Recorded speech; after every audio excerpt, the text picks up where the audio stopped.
कम सोना चाहिए। राजन, ज्यादा से ज्यादा नींद का त्याग करो, नींद कम लो। रात बनी है सोने के लिए, सो जाओ, 9 बजे सो जाओ, 8 बजे सो जाओ, सवेरे 4 बजे जाग जाओ, 5 बजे जाग जाओ और भगवान के चिंतन में लग जाओ। निद्रया ह्रियते, निद्रा का त्याग कर दो। और व्यवायेन चावावया, आज का आदमी दिन भर हाय हाय करता है। दिवाचार्थी हया राजन कुटुंब भर नैनवा, आजकल व्यक्ति दिन भर किसके लिए काम करता है? परिवार के लिए। हाय हाय किसके लिए करता है? बच्चों के लिए। पता नहीं क्यों करता है। अच्छा, आप लोग इतना कमाते हैं फिर भी दुखी हैं, इतना कमाते हैं फिर भी परेशान हैं। बताओ चिड़िया क्या काम करती है? आप कहते हैं महाराज जी काम नहीं करेंगे तो खाने को भगवान देंगे, भगवान खिलाएगा। अरे हम कहते हैं विश्वास है तो खिलाएगा। बताओ चिड़िया कौन सा काम करती है? चिड़िया ऑफिस जाती है, बिजनेस करती है, व्यापार करती है, क्या करती है? कुछ नहीं करती। क्या चिड़िया बिना कुछ किए भूखी मरती है? चींटी कौन सा काम करती है? क्या भूखी मरती है? अजगर कौन सा काम करता है? क्या भूखा मरता है? अरे पशु पक्षी कोई काम नहीं करते, मनुष्य के सिवा कोई जीव कोई बिजनेस व्यापार कुछ नहीं करता, कोई पैसा नहीं कमाता, लेकिन कोई भूखा मरता है? भगवान चींटी से लेके हाथी तक को भूखा नहीं मरने देते, तो तुम्हें और हमें क्या भूखा मरने देंगे? एक बार विश्वास तो करो, उनकी बनो तो सही।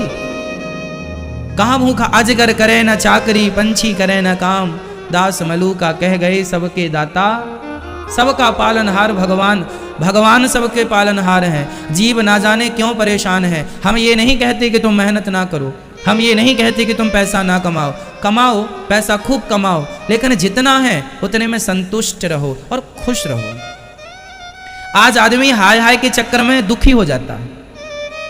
आज उसकी इच्छाएं इतनी ज्यादा हैं कि वो अपनी इच्छाएं की पूरी करते करते इच्छाएं नहीं होती तो रोता है। काहे रो रहे हो भैया? बोले हमारी इच्छा पूरी नहीं हुई। तो सवाल ये खड़ा हुआ, इतनी इच्छाएं तुमने क्यों बनाई?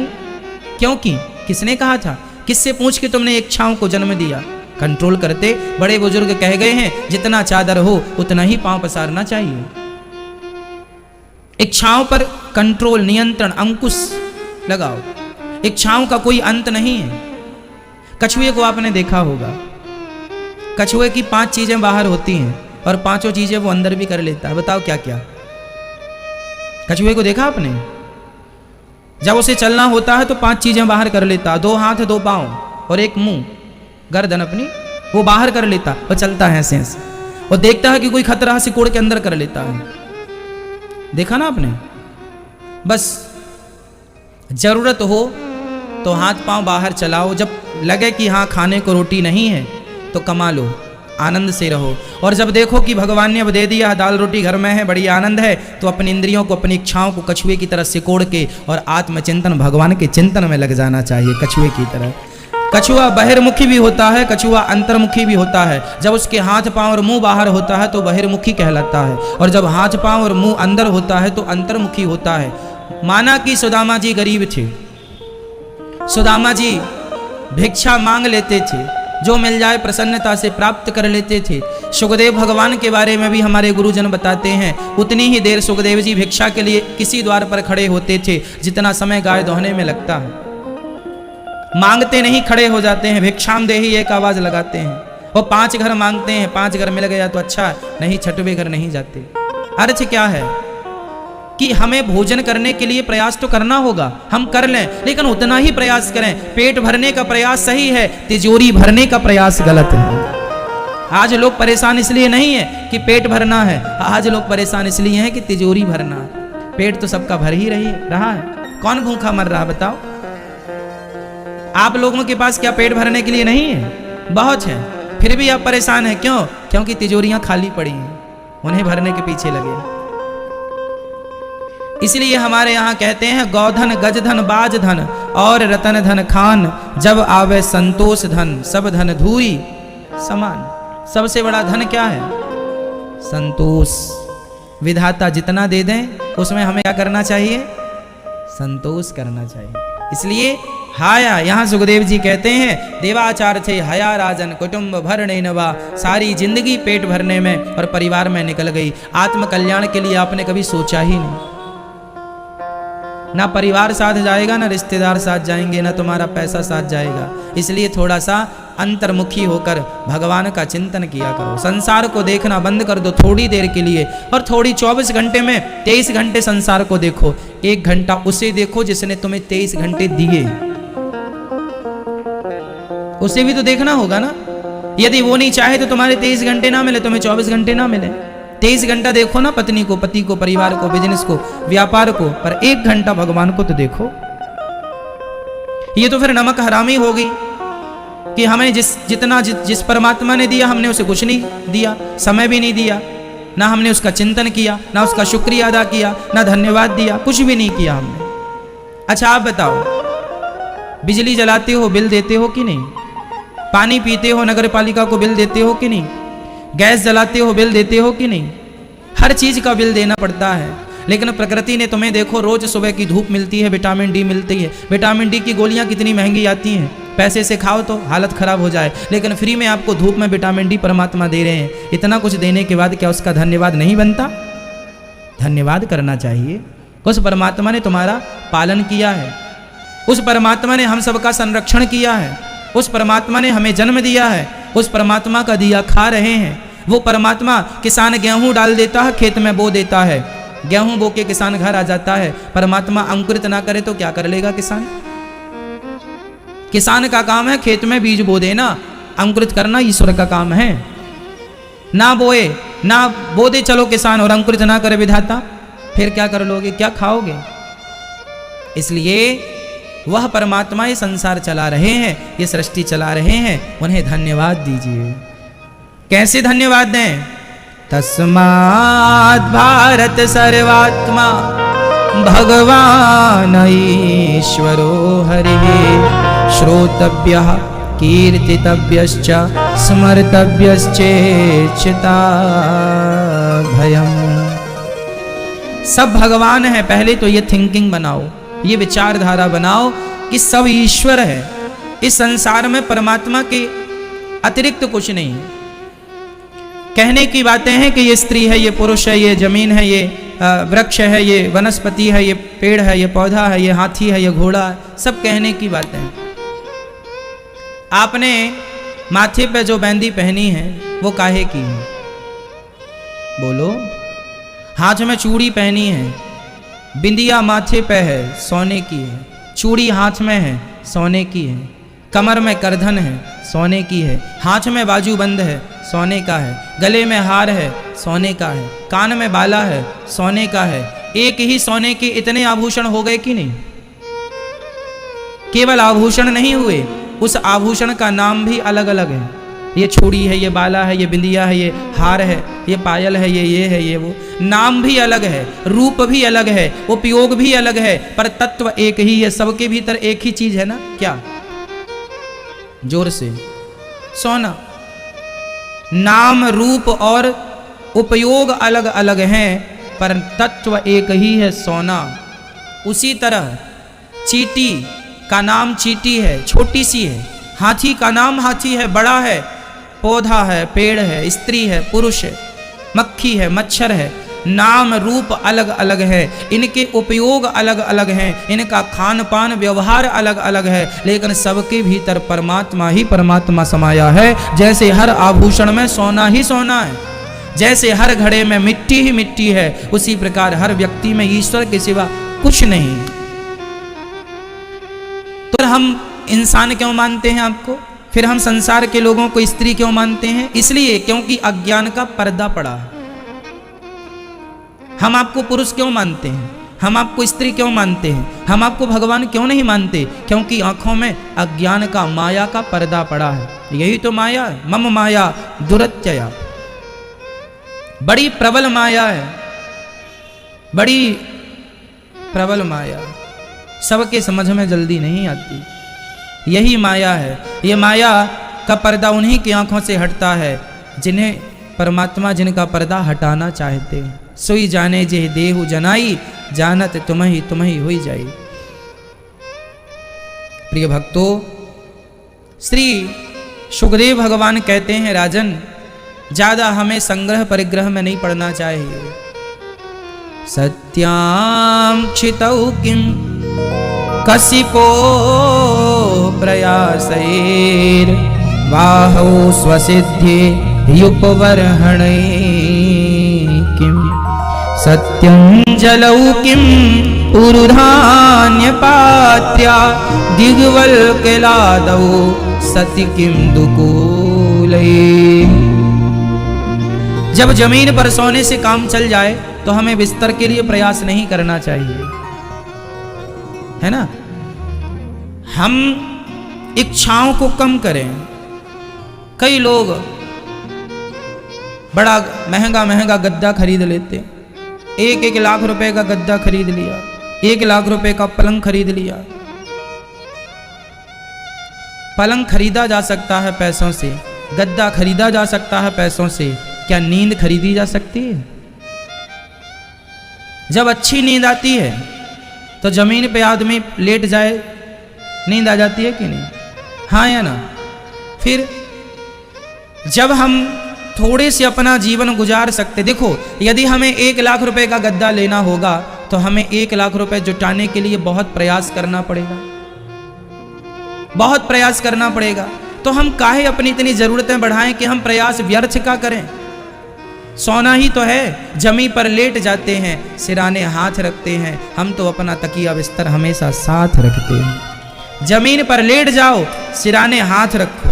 करपात्री जी का नाम सुना होगा, कर ही पात्र हैं जिनके, उनका नाम है स्वामी श्री करपात्री जी। वो बर्तन इकट्ठा नहीं करते थे, जमी ऐसे हाथ का अंजलि बनाई, इसी में रोटी ली, इसी में सब्जी ली और खा लिया। बिस्तर क्या, बोरा बिछाया, आसन बिछाई, हाथ तकिया वकिया कुछ नहीं, हाथ को तकिया बनाया, जमी पर लेट गए, सिराने हाथ रखा, अपना तकिया बिस्तर हमेशा साथ। भगवान का भजन करने आए हैं कि हम यहाँ जोड़ने आए हैं? कितना भी कुछ जोड़ लो, कितना भी महंगा सामान खरीद लो, एक दिन वही सामान कबाड़ हो जाता है। आपने 10 साल पहले फ्रिज खरीदी थी, आज के लिए वो क्या हो गई है? कबाड़ हो गई। 10 साल पहले आपने टीवी खरीदी थी, आज के लिए क्या हो गई? कबाड़ हो गई। 10 साल पहले आपने एसी खरीदी थी, आज के लिए क्या हो गई? कबाड़ हो गई। 10 साल पहले आपने पलंग खरीदा था, आज के लिए क्या हो गया? अरे 10 साल 20 साल पहले जिसके लिए आप परेशान हुआ करते थे, वही 10 साल आज आपके घर में जो जो सामान है, 10 साल बाद 20 साल बाद वही कबाड़ हो जाता है। हाँ या ना? हाँ। फिर पता है कि ये कबाड़ होगा, क्यों इकट्ठा कर रहे हो? अपनी जरूरतों को कम करो। यदि सुखी रहना है तो आनंद से भगवान का चिंतन करो, भगवान की तरफ मुंह करो, उनका ध्यान करो, और वो जितना दें उतना रखो। हम ये नहीं कहते मेहनत ना करो, हम ये कहते हैं खूब मेहनत करो, मन लगा के काम करो। लेकिन धन आवे तो ऐसे उड़ाओ ना व्यर्थ में। धन आवे तो अपने धन को धर्म से जोड़ दो। यही धन हमारा काम का है, जो धर्म से जुड़ गया, और जो हमारे भोगों से जुड़ गया उसका क्या उपयोग है? आदमी 10-10 हजार रुपए की शराब पी रहा है, एक बोतल शराब 10,000 की आती है, ऐसा मैंने सुना है, कभी देखा नहीं। 10-10 हजार की शराब पीते हैं लोग। मुझे आश्चर्य लगता है कि पागल, तुम शराब के प्याले में 10,000 बिगाड़ रहे हो। यदि यही 10,000 तुमने परमार्थ से जोड़ा होता, कितने गरीबों को इस 10,000 से कितनी रोटियां मिल जाती, कितना भोजन मिल जाता, कितने लोग पेट भर के खा लेते इस 10,000 से। कितनी बेटियों का विवाह 10,000 में हो जाता है। एक लड़की के बाप को 10,000 दे दिया जाए तो उसके विवाह के टेंशन जरा कम हो जाती, चलो 10,000 आ गए। गरीब आदमी 10,000 के लिए भी परेशान है। हाँ या ना? तुम 10,000 की शराब पी लेते हो और कोई गरीब बाप अपनी बेटी के विवाह के लिए 10,000 जोड़ रहा है। क्यों? आपके घर में खूब पैसा है तो क्या इसलिए है? अपने आप से पूछना, इसलिए है कि तुम उसका दुरुपयोग करो, कहीं भी खर्च करो ना? धन का दुरुपयोग करोगे माता लक्ष्मी रूठ जाएंगी। इसलिए धन आवे तो उसका धर्म करना चाहिए, उसे धर्म से जोड़ना चाहिए। आप लोगों के पास जब धन आए, धर्म से देखो ना, ये दास अनिरुद्ध, आप लोग जब सहयोग करते हैं, धन आता है तो हम उस धन को धर्म से जोड़ते हैं। वृंदावन में आया कोई भी भक्त गौरी गोपाल की रसोई से भोजन करके ही जाएगा, भूखा कोई नहीं जाएगा। कोई भी आता है यहाँ सबको भरपेट भोजन मिलता है, और ये आज से नहीं, गौरी गोपाल अन्न क्षेत्र तो वर्षों से चल रहा है। कोई भी आवे भोजन करके जाए, यही धन का सदुपयोग है। किसी और के पास धन आता तो वो क्या करता? अहंकार में डूब जाता, सुरा सुंदरी की तरफ भाग जाता। लेकिन हम कहते हैं अच्छे लोगों के पास धन होना चाहिए। अच्छे लोगों के पास धन होगा तो वो क्या करेगा? उसका सदुपयोग करेगा। और दुष्ट लोगों के पास धन हो जाता है तो वो अपने धन का दुरुपयोग करने लग जाते हैं। इसलिए बिहारी जी से यही प्रार्थना करना चाहूंगा कि भगवान अच्छे लोगों को ही धन मिले ताकि वो उसका सदुपयोग करें। गलत आदमी को मिलेगा, दुरुपयोग करेगा। आप अपने आप से सवाल कीजिएगा कि आप अपने धन का क्या कर रहे हैं, क्या उपयोग होना चाहिए इसका। आजकल के लोग बच्चों के लिए जोड़ रहे हैं, ये संपत्ति, ये प्लॉट बच्चों के लिए, ये बैंक बैलेंस बच्चों के लिए, ये सोना बच्चों के लिए। क्यों? तुम्हारे बच्चे नालायक हैं क्या? तुम उनके लिए क्यों जोड़ रहे हो? क्या उनकी भुजाओं में बल नहीं है? क्या उनके शरीर में रक्त की जगह पानी भरा है? तुम्हें क्या जरूरत है बच्चों के लिए जोड़ने की? बच्चों को पढ़ाना लिखाना सही है, संस्कार देना सही है, उनके पांव पर खड़ा कर देना सही है। उनको धन देना बिल्कुल गलत है। धन नहीं देना, उनको केवल संस्कार देना। संस्कार दोगे, योग्य बनाओगे तो तुमसे ज्यादा अपने बल से कमा लेगा। और यदि योग्य नहीं है और धन दे भी गए तो जितना है सब माटी में मिला देगा। कहावत हमारे यहाँ प्रसिद्ध है, पूत कपूत तो क्यों धन संचय, पूत सपूत तो क्यों धन संचय। बेटा नालायक है तो भी धन कमाने की जरूरत नहीं है, और बेटा लायक है तो भी धन कमाने की जरूरत नहीं है। नालायक है तो उड़ा देगा और लायक है तो कमा लेगा। तुम अपना धन से पुण्य करो। सुखदेव भगवान राजा परीक्षित से कहते हैं ज्यादा संग्रह नहीं। परीक्षित ने कहा महाराज कुछ तो करना पड़ेगा।